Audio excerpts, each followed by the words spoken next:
The late afternoon sun cast long shadows across the parking lot of the Riverside Community Center in Detroit, Michigan. Terry Crews stepped out of his rental car, adjusting his Brooklyn Nine-Nine baseball cap to avoid drawing too much attention. He'd flown in specifically for today's event, a surprise visit to read to children at the center's after-school program. The community center, a converted warehouse in one of Detroit's rebuilding neighborhoods, buzzed with the energy of about 30 children aged 5 to 12. Their excited chatter filled the main room as volunteers arranged folding chairs in a semicircle around a worn armchair that would serve as Terry's reading spot. "Mr. Crews!" called out Sandra Martinez, the program director, approaching with a warm smile and a firm handshake. "The kids have been talking about nothing else since we told them this morning. Some of them have never met anyone famous before." Terry's eyes swept across the room, taking in the children's faces, some shy, others practically bouncing with excitement. The community center showed signs of tight budgets but abundant love. Colorful handmade decorations covered the walls. Mismatched furniture was arranged thoughtfully, and every corner seemed designed to make children feel safe and welcome. "This is exactly where I want to be," Terry said, his deep voice carrying genuine warmth. "Mind if I just talk with them for a bit before we start reading?" As the children settled into their seats, Terry noticed a small girl in the back row who seemed different from the others. While her peers whispered excitedly and pointed at him, she sat quietly, her thin arms wrapped around a worn backpack that she clutched like a lifeline. Her clothes were clean but clearly hand-me-downs, and her dark hair was pulled back in a neat ponytail held by a rubber band rather than a proper hair tie. "Hi there, everyone," Terry began, his enthusiasm immediately infectious. "I'm Terry, and I'm really excited to be here with all of you today. Before we read some stories together, I'd love to hear about you. What's your favorite thing to do when you're not in school?" Hands shot up around the room. "I like to draw. I play soccer. I help my grandma cook." The responses came rapid fire, each child eager to share.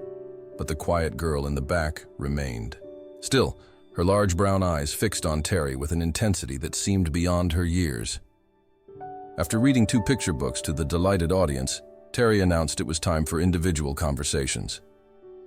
"I want to meet each of you personally," he said, kneeling down to child height as they began forming a loose line. The shy girl from the back row lingered, letting other children go first. When it was finally her turn, she approached slowly, still clutching her backpack. "Hi there," Terry said gently, extending his large hand for a small handshake. "I'm Terry.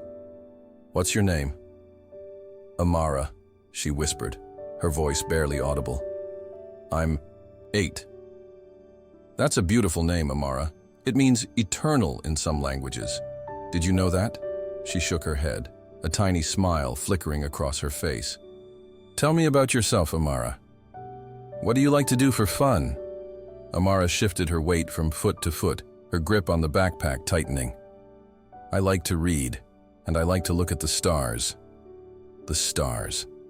That's awesome. Where do you like to look at them from? Your backyard? Your bedroom window?" The question seemed to make Amara uncomfortable. She glanced around the room, then back at Terry. From outside.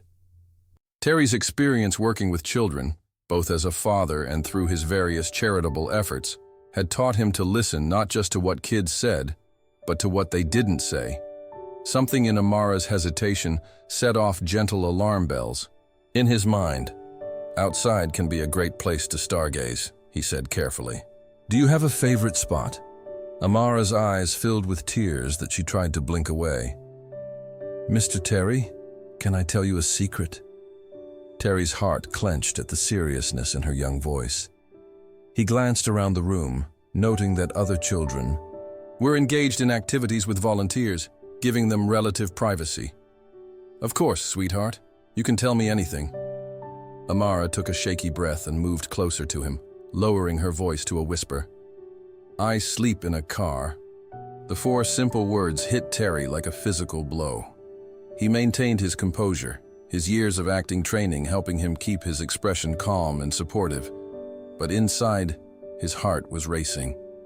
Can you tell me more about that, honey?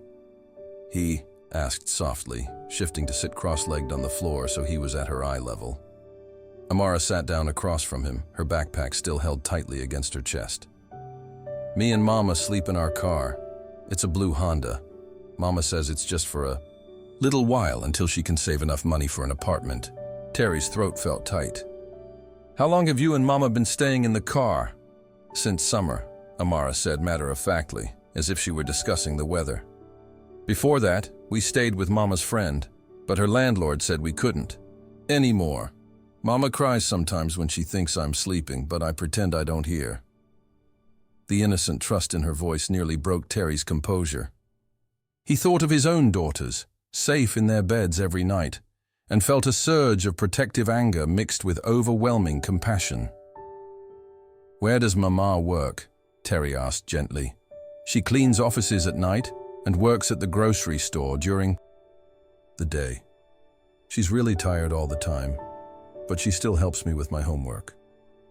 Amara's loyalty to her mother was evident in every word. She says we can't tell people about the car because then they might take me away, but you seem nice. And you're famous, so maybe you can help?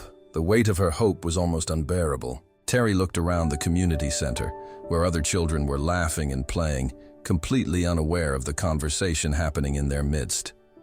Amara, you are so brave to tell me this. And your mama sounds like an incredible woman, who loves you very much. She does, Amara agreed, finally allowing a real smile. She always makes sure I eat first, even when there's not very much food. And she found this place so I could come after school instead of sitting in the car alone. Terry's mind was racing, thinking through resources, contacts, people who could help. But first, he needed to make sure Amara felt heard and valued. Can I ask you something? Terry said. When you look at those stars from outside, what do you think about? Amara considered this seriously. I think about how they're so far away, but they're still there every night. Mama says that's like hope. Even when things are dark, it's still there. You just have to look up to see it.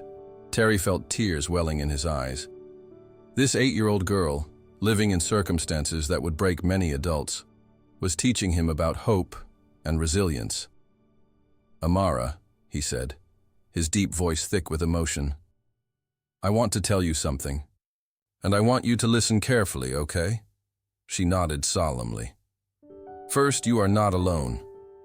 What you and your mama are going through, it's not your fault and it's not permanent. There are people who want to help, and I'm going to make sure you get that help. Terry paused, gathering his thoughts. Around them, the community center continued its gentle hum of activity, but this conversation felt like the most important thing happening in the world. Second, I want you to know that sleeping in a car doesn't make you any less valuable, any less smart, or any less deserving of good things. Some of the strongest, most amazing people I know have been exactly where you are right now. Amara's eyes were wide, hanging on every word. And third, Terry continued, his voice growing stronger, your mama is a hero.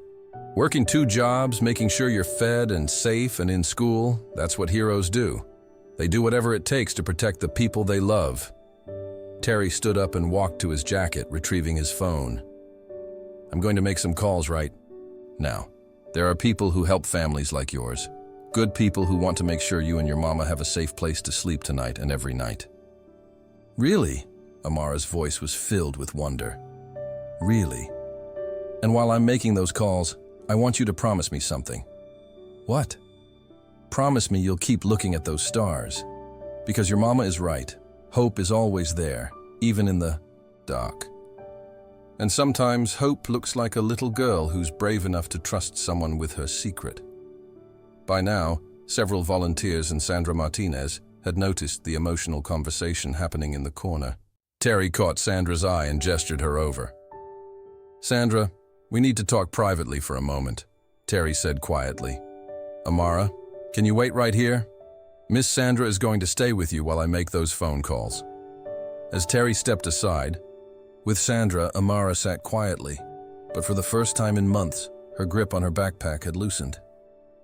Around the room, other children continued their activities, unaware that they had just witnessed something profound.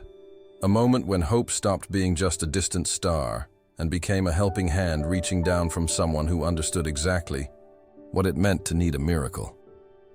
20 minutes later, Terry returned with tears in his eyes and a smile on his face. "Amara," he said, kneeling back down beside her, "how would you and your mama like to sleep in a real bed tonight?" The 8-year-old girl who had been carrying the weight of the world on her small shoulders finally let her backpack drop as she threw her arms around Terry's neck. And in that moment, everyone in the room understood that they had witnessed something extraordinary. Not just a celebrity helping a fan, but one human being refusing to let another face the darkness alone. This story shows us that sometimes the smallest voices carry the biggest truths, and that hope can come from the most unexpected places. If this touched your heart, please like this video, subscribe to our channel for more inspiring real-life stories, and share this with someone who needs to be reminded that there are still good people in the world. Your support helps us continue, bringing you stories that matter. And remember, we all have the power to be someone's hope. Thank you for watching.